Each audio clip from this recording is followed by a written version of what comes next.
Je vais essayer de vous expliquer ce que j'ai vu, le mieux possible.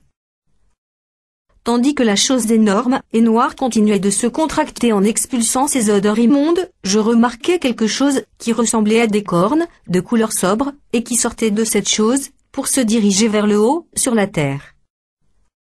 Je m'aperçus que c'était un énorme cœur noir, et qu'il y avait plusieurs entrées. Un affreux pressentiment me saisit. Connaissant mes pensées, Jésus me dit « N'aie pas peur. Ceci est le cœur de l'enfer. Nous irons l'explorer plus tard. Mais pour l'instant nous allons nous rendre dans la prison. » La prison de l'enfer était constituée de cellules disposées en cercle sur une hauteur de 27 km. Je levai les yeux et je vis qu'il y avait un renfoncement sombre creusé dans les parois, entre les cellules et le fond du ventre de l'enfer. La corniche se présentait comme un chemin de ronde, qui longeait les cellules, et qui offrait une vue générale du centre de l'enfer. Ces choses sont véritables, me dit Jésus. La mort et l'enfer seront un jour jetés dans le lac de feu. En attendant ce jour, l'enfer continuera de grandir et d'entasser des âmes pécheresses, afin de les tourmenter et les faire souffrir. J'ai donné ma vie pour que vous n'ayez pas à venir dans ce lieu. Je savais que ces choses horribles étaient une réalité, mais la miséricorde de mon Père est juste et véritable. Si vous le laissez agir, il vous pardonnera. Criez à lui, en mon nom, aujourd'hui même. Nous étions donc, Jésus et moi, sur une corniche du premier étage des cellules. La corniche mesurait environ 1,30 m de large. Je levai les yeux. Aussi haut que je pouvais voir, il y avait d'autres corniches superposées comme des balcons, autour de ce qui ressemblait à un puits géant. Derrière ces corniches ou chemins de ronde, il y avait des cellules, qui avaient été creusées dans la terre. Ces cellules, comme celles d'une prison, étaient disposées en rond. Une soixantaine de centimètres de crasse les séparaient les unes des autres. Jésus me dit cette prison, à environ 27 km de hauteur, à partir du fond du puits de l'enfer. Dans ce lieu, sont emprisonnées de nombreuses âmes, qui ont pratiqué la sorcellerie et l'occultisme. Certaines ont été des sorciers, des médiums, des trafiquants de drogue, des adorateurs d'idoles, ainsi que des personnes mauvaises, avec des esprits familiers. Ce sont les âmes qui ont commis les pires abominations à l'égard de Dieu. Plusieurs d'entre elles se trouvent ici depuis des centaines d'années. Ce sont celles qui ne se sont pas repenties, qui ont trompé les gens et les ont détournées de Dieu. Ces âmes ont commis de grandes iniquités contre le Seigneur et son peuple. Le mal et le péché étaient leur amour et leur passion. Tandis que je suivais le Seigneur le long du chemin de ronde, je jetai un coup d'œil en direction du fond du puits où se déroulaient d'innombrables activités. Une faible lueur éclairait le centre en permanence et je pouvais discerner les mouvements de nombreuses silhouettes. Au-dessus de nous, à perte de vue, il y avait des cellules. Je pensais que les tourments des âmes dans ces prisons ne pouvaient pas être pires que ceux des âmes qui se trouvaient dans les cratères de feu. Tout autour de nous, on pouvait entendre les cris, les plaintes et les gémissements des condamnés enfermés dans ces cellules. Je me sentis devenir malade et une grande tristesse remplit mon cœur. Jésus me dit « Je ne t'ai pas laissé entendre ces cris jusqu'à maintenant, mon enfant, mais à partir de maintenant, je vais te montrer comment Satan est venu pour tromper, tuer et détruire. » Ici en enfer, il y a différents tourments correspondant aux différentes âmes. Satan leur administre supplice jusqu'au jour du jugement où la mort et l'enfer seront jetés dans les temps de feu. D'ailleurs, un lac de feu passe à travers l'enfer de temps en temps. Comme nous avancions le long de la corniche, des bruits s'amplifièrent puissamment. De grands cris surgirent depuis l'intérieur des cellules. alors que je marchais serré contre Jésus, il s'arrêta en face de la 3e cellule. Une lumière forte éclairait l'intérieur, où il y avait une vieille dame assise sur un rocking chair. Tout en se balançant, elle criait à se fendre le cœur. Je ne sais pas pourquoi, mais j'ai été choqué de constater que cette femme était vraiment une personne avec un corps. La cellule était complètement vide, à l'exception de cette femme sur sa chaise à bascule. Les murs étaient construits avec de la terre glaise et de la saleté, coulée dans la terre. La porte d'entrée occupait tout le devant de la cellule. Elle était faite de métal noir, avec des barreaux de fer et une serrure. Du fait de l'écartement important des barreaux, nous avions, Jésus et moi, une vue presque complète de l'intérieur de la cellule. La vieille dame se balançait d'avant en arrière et des larmes coulaient le long de ses joues. Je voyais, à son expression d'agonie, qu'elle était dans une profonde peine et qu'elle souffrait un grand tourment intérieur. Je me demandais ce qu'elle avait pu faire pour mériter cet emprisonnement. Tout à coup, là devant mes yeux, elle commença à se métamorphoser. Elle passa de la forme d'une vieille dame à celle d'un vieux monsieur, puis à celle d'une femme d'âge moyen. Enfin, elle redevient la vieille femme qu'elle était au début. Je me demandais comment une chose pareille était possible.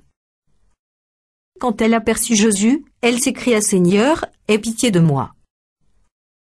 Fais-moi sortir de ce lieu de tourment. » Elle se pencha en avant, le plus loin possible, pour essayer d'atteindre Jésus, mais elle n'y parvint pas. La métamorphose continua, même ses vêtements changeaient. Ainsi elle s'habilla en homme, puis en jeune fille, en femme d'âge moyen et elle finit en vêtements de vieille dame. Toutes ces transformations ne semblaient prendre que quelques minutes. Je demandai à Jésus « Pourquoi, Seigneur ?» À nouveau elle s'écria « Oh, Seigneur, fais-moi sortir d'ici avant qu'il revienne. » Elle était alors debout, sur l'avant de sa cellule, agrippant les barreaux en serrant les poings. Elle disait « Je sais que ton amour est vrai. Laisse-moi m'en aller. » Alors que la femme criait de terreur, je vis que quelque chose commençait à déchirer la chair de son corps.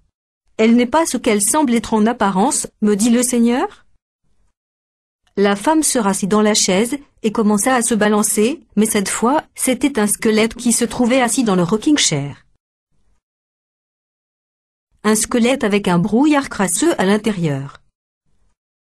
Quelques minutes plus tôt, elle avait un corps, elle était habillée, et maintenant elle n'était plus qu'un tas d'os noirs, brûlés, avec des cavités vides à la place des yeux. L'âme de cette femme gémissait et criait sa repentance à Jésus, mais il était trop tard. Auparavant, me dit Jésus, sur la terre cette femme était une sorcière et une adoratrice de Satan. Non seulement elle pratiquait la sorcellerie, mais elle l'enseignait à d'autres. Quand elle était enfant, les membres de sa famille faisaient de la magie noire. Ils préféraient les ténèbres à la lumière. Plusieurs fois je l'ai appelée à la repentance, mais elle se moquait de moi en disant « Ça me plaît de servir Satan ? Je veux rester à son service. » Elle rejetait la vérité ? Elle a détourné beaucoup de gens du Seigneur ? Certains d'entre eux sont avec elle en enfer aujourd'hui.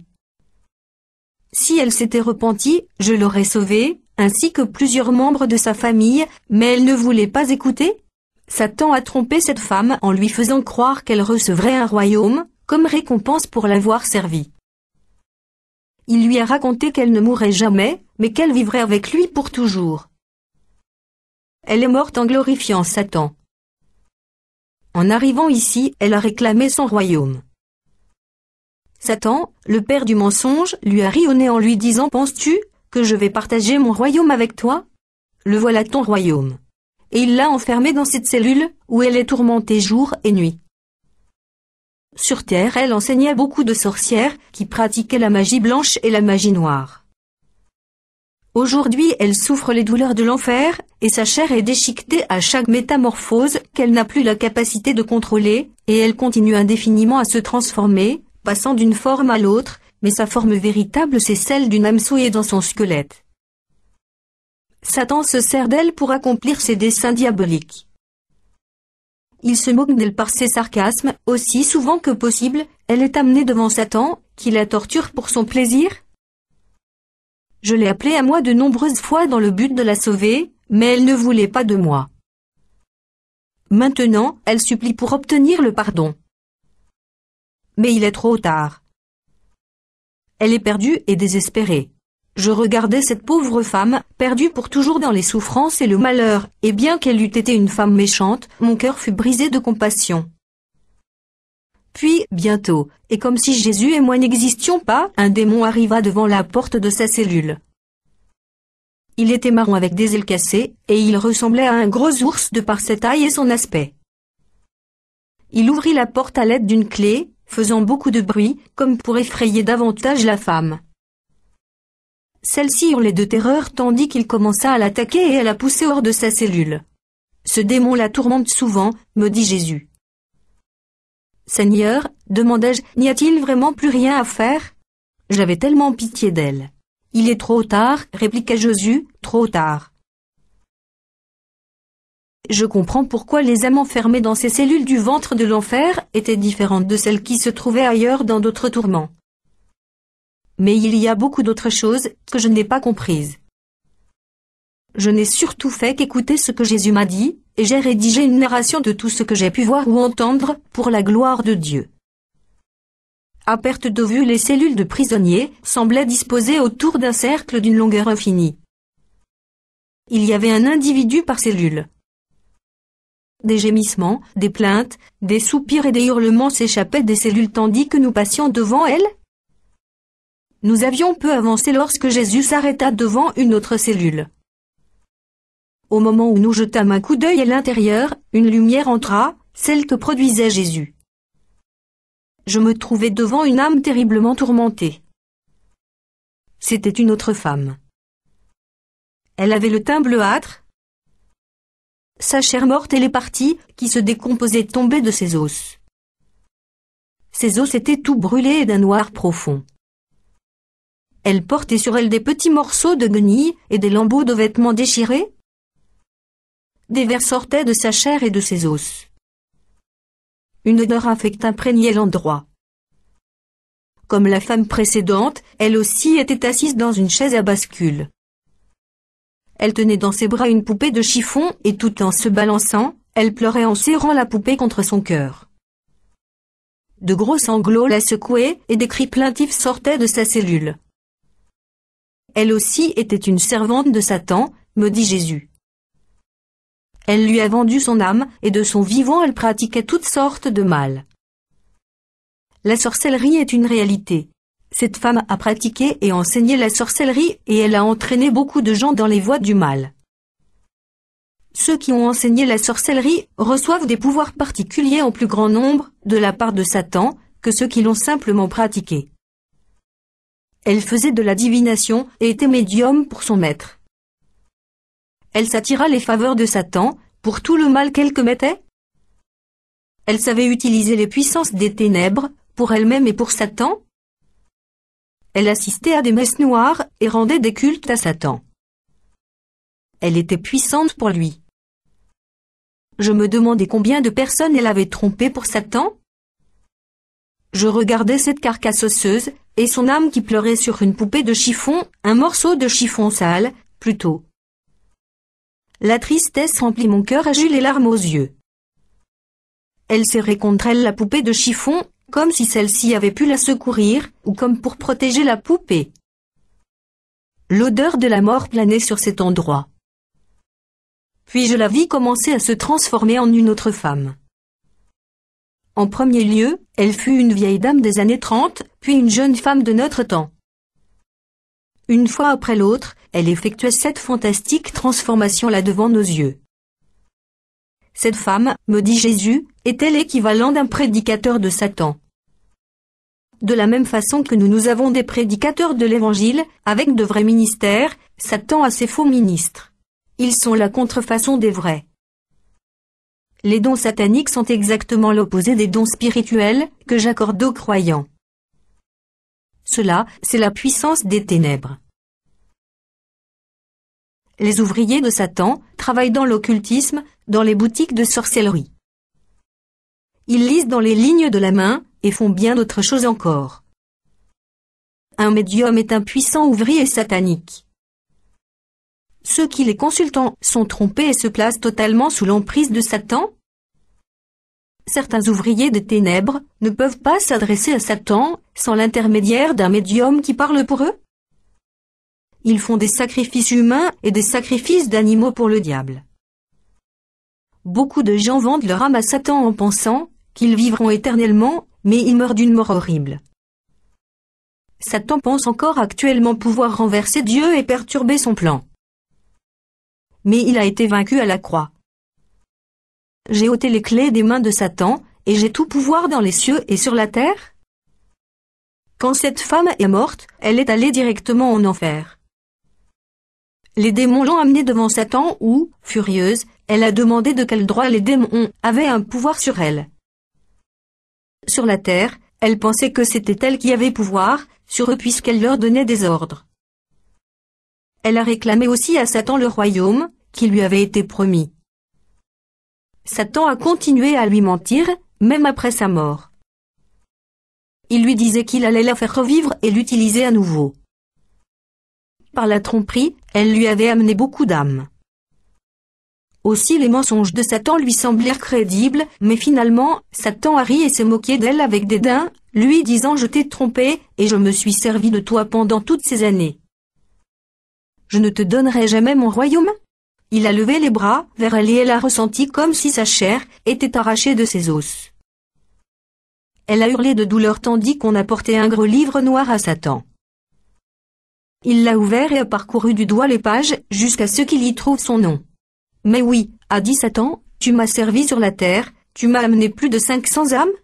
Puis, il lui a menti en lui disant « Ta punition ne sera pas aussi dure que celle des autres. » Le gloussement d'un démon moqueur résonna, Satan se leva et pointa le doigt vers la femme. Un grand vent traversa soudain l'endroit, et comme le mugissement d'un tonnerre sortit de lui, fit le diable. Prends donc ton royaume si tu le peux. Et une force invisible la plaqua au sol. Tu vas me servir aussi dans ce lieu. Satan ricanait tandis que la femme essayait de se relever. Elle hurlait de douleur car les démons continuaient de lui arracher la chair de ses os. Elle fut traînée jusqu'à sa cage. Elle se souvenait des promesses de Satan, il lui avait dit qu'elle aurait tout pouvoir sur la mort et la vie et elle l'avait cru. On lui avait raconté que Satan pouvait empêcher n'importe qui de la tuer. Il lui avait raconté beaucoup de mensonges et promis beaucoup de choses. « Je suis venu pour sauver tous les hommes, me dit Jésus. Je désire que tous ceux qui sont perdus se repentent et invoquent mon nom. Je voudrais qu'aucun ne périsse mais que tous aient la vie éternelle. » C'est triste à dire, mais la plupart ne se repentiront pas de leurs péchés avant de mourir et ils iront en enfer. Mais le chemin du ciel est le même pour tous.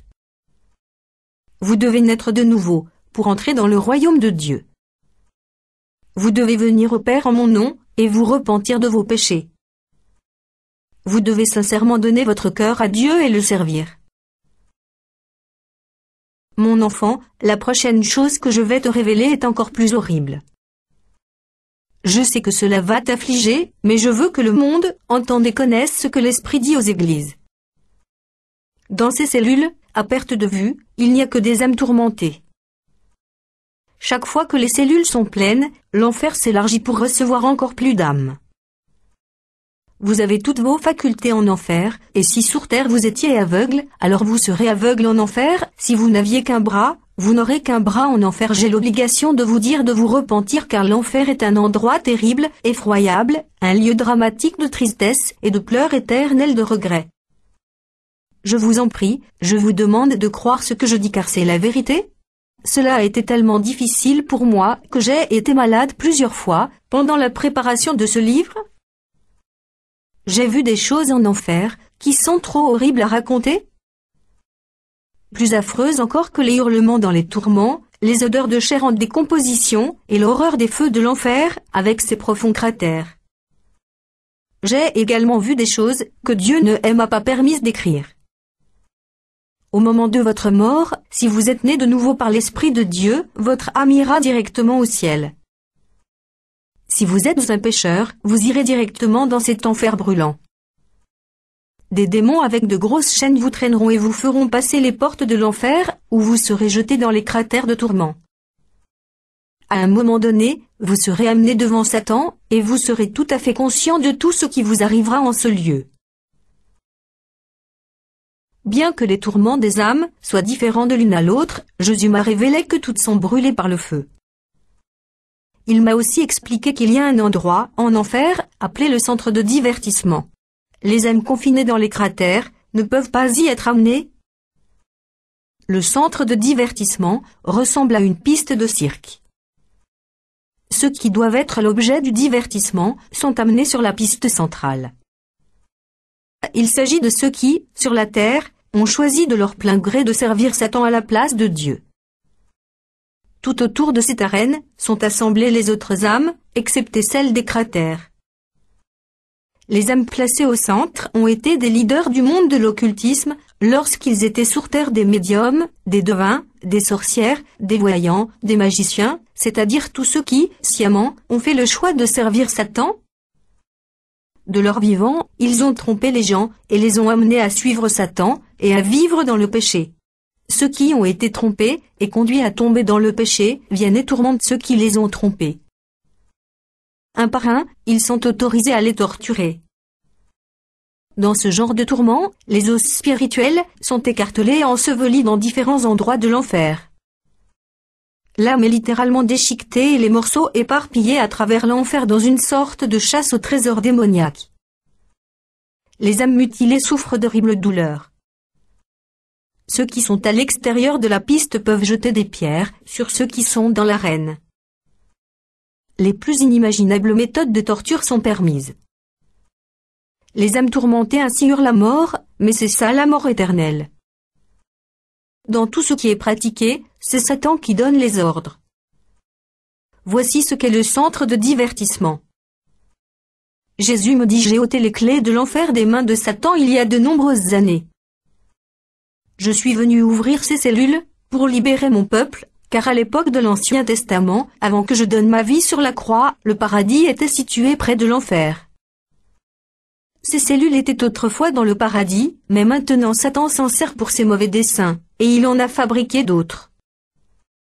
Le paradis a été déplacé de l'endroit où il se trouvait, près de l'enfer, au moment de ma mort et de ma résurrection, par la puissance de Dieu, mon Père. Lecteur, te repentiras-tu de tes péchés, avant qu'il ne soit définitivement trop tard? Car nous devrons nous présenter tous devant le Seigneur pour le jugement. Une fois de plus je vous redis que ces cellules disposées sur environ 27 km de hauteur, servent de prison pour ceux qui ont été pour Satan des ouvriers de ténèbres, ceux qui ont été impliqués dans toutes sortes de péchés concernant les pouvoirs démoniaques, l'occultisme et l'adoration de Satan. Viens, je vais te montrer quelque chose, me dit Jésus. À un moment donné, nous étions à environ 800 mètres de hauteur, au centre du ventre de l'enfer et au centre de ces quelques 27 km de prison. C'était comme dans un puits, dont on ne pouvait voir ni le sommet, ni le fond à cause des ténèbres. Une lumière jaune commença à éclairer cet endroit. Je serrai fort la main de Jésus. Seigneur, dis-je, pourquoi sommes-nous ici? Soudain survint un vent puissant, comme un ouragan accompagné d'un bruit très fort. De grandes vagues de feu commencèrent à balayer les murs des cellules, brûlant tout sur leur passage. Les flammes atteignaient l'intérieur de chaque cellule, engendrant d'atroces cris de douleur et de détresse. Bien que Jésus et moi n'ayons pas été touchés par les flammes, une grande peur me saisit lorsque je vis les âmes des perdus se précipiter vers le fond des petites cellules, tentant de trouver un endroit pour se cacher. Un son diabolique commença à se faire entendre à notre gauche. Je regardai et je vis Satan. Il était debout, nous tournant le dos. Il était entièrement dans les flammes, mais il ne se brûlait pas, au contraire.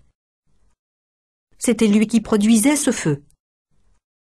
Maintenant il s'engouffrait dans les flammes, prenant plaisir aux cris de ces pauvres âmes perdues, et quand il bougeait les bras, de grosses boules de feu partaient de lui. Des gémissements déchirants et de grands cris de douleur provenaient des cellules. Les âmes étaient brûlées vives à l'intérieur, par cette chaleur plus intense que celle d'un lac de feu, et cependant elles ne pouvaient pas mourir. Les démons aussi se joignaient au rire de Satan tandis qu'il allait de cellule en cellule, torturant les perdus. Satan se nourrit du mal, me dit Jésus. Il savoure la douleur et la souffrance. Il en retire plus de puissance. J'observais Satan lorsqu'une flamme rouge orangée à bord brun s'amplifiait tout autour de lui. Un coup de vent violent et furieux souffla sur ses vêtements, mais ils ne brûlèrent pas. L'odeur de la chair brûlée emplit l'atmosphère. Une nouvelle fois je réalisais que les horreurs de l'enfer sont bien réelles. Satan marchait au milieu des flammes de feu, mais elles ne pouvaient pas le brûler. Bien que je ne l'ai aperçu que de dos, je pouvais entendre partout son rire effroyable. J'étais encore en train de l'observer quand il s'éleva dans un nuage de fumée, emportant avec lui le torrent de feu, jusqu'au sommet du ventre de l'enfer. Il se retourna et d'une voix puissante il annonça que tant que toutes les âmes ne l'adoreraient pas, il les renverrait faire un tour dans l'arène de divertissement. Non. Nous t'en prions, Satan, nous allons t'adorer. Tout hurlaient à l'unisson, en commençant à se prosterner dans l'adoration du diable, et plus elle l'adorait, plus grande était sa faim pour l'adoration. La clameur de ses louanges retentissait de plus en plus fort, jusqu'à ce que les structures même de l'enfer en résonnent. Tous ceux qui occupent les cellules de l'enfer, me dit Jésus, ont entendu la vérité de la parole de Dieu, tandis qu'ils vivaient encore sur terre. Plusieurs fois mon salut leur a été offert. Plusieurs fois mon esprit les a attirés. Mais ils n'ont pas voulu prêter l'oreille et s'approcher de moi pour être sauvés. Tandis que Jésus me parlait, Satan était en train de dire à ses prisonniers, « Ah, le voilà votre royaume, le royaume que vous aurez pour toujours ? Mon royaume recouvre toute la terre, ainsi que le monde souterrain. » Et tandis que des pleurs de regret sortaient des cellules en feu, je l'entendais encore déclarer « Voilà ce que sera votre vie pour l'éternité. Mon salut est libre, me dit Jésus. Quiconque le désire peut être épargné de ce lieu de punition éternelle. Je ne mettrai pas dehors celui qui vient à moi. Si quelqu'un a été sorcier ou sorcière, et même s'il a fait un pacte écrit avec le diable, ma puissance le brisera et mon sang répandu le sauvera. J'ôterai de sa vie la malédiction du diable, et je le rachèterai de l'enfer. Donne-moi ton cœur afin que j'enlève tes chaînes, et que je puisse te rendre libre. La nuit, je me rendais donc avec Jésus dans les profondeurs de l'enfer et toute la journée, l'enfer était constamment devant mes yeux. J'essayais de raconter à d'autres ce que j'avais vu, mais ils ne voulaient pas me croire. Je me sentais terriblement seul, et ce n'est que par la grâce de Dieu que je pouvais continuer. Que toute la gloire en revienne au Seigneur Jésus-Christ. La nuit suivante, nous retournâmes en enfer. Nous marchâmes le long de la